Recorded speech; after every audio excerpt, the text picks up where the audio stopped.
કોંગ્રેસ દ્વારા કાઢવામાં આવેલી યાત્રા ન્યાય યાત્રા નથી, એ કોંગ્રેસની રાજકીય યાત્રા છે।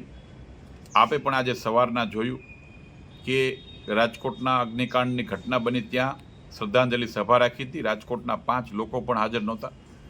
બહારથી ભાડુઆત લોકો લઈ આવીને એ રાજકોટની અને ગુજરાતની શાંતિ ડોળવાના પ્રયત્નો કોંગ્રેસ કરી રહી છે। કોઈ પણ ઘટના બને, દુર્ઘટના બને, એના હદભાગીઓના ખભે બંદૂક રાખીને કોંગ્રેસ એના રાજકીય એજન્ડા સેટ કરવા માટેના મથામણ કરે છે।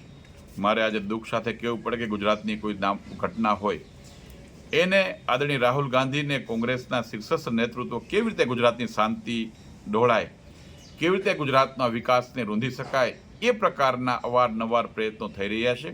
હું ગુજરાતની જનતાનો આભાર માનીશ કે ગુજરાતની એ શાણી જનતા બધું જાણે છે, મને વિશ્વાસ છે, ભરોસો છે।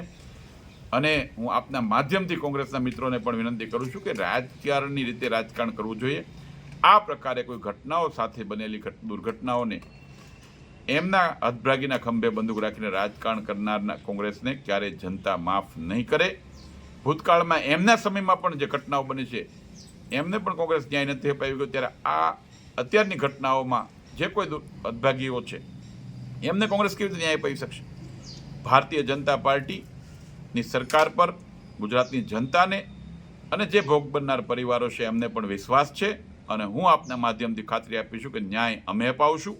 જેમને કોઈને પણ જે કોઈ એમની સાથે એમના પરિવારના સભ્યો ગુમાવ્યા છે એમને ન્યાય ભારતીય જનતા પાર્ટીની સરકાર ચોક્કસપણે અપાવશે, અને ગુજરાતની જનતાને એ સરકાર પરનો વિશ્વાસ છે। કોંગ્રેસ એ રાજ્યમાં અરાજકતા ફેલાવવાનો પ્રયત્ન કરે છે, કોંગ્રેસ એ ગુજરાતના વિકાસને રોકવાનો પ્રયત્ન કરે છે, રૂંધવાનો પ્રયત્ન કરે છે, અને ગુજરાતને બદનામ કરવા માટેનો પ્રયત્ન કરે છે। ગુજરાતની જનતા અને રાજકોટની જનતા ક્યારેય એને માફ નહીં કરે અને સહન નહીં કરે। સાંજ સમાચાર ફેસબુક પેજને લાઇક કરો, વિડીયો શેર કરો અને વધુ વિગતવાર સમાચાર માટે sanssamachar.net વિઝિટ કરો।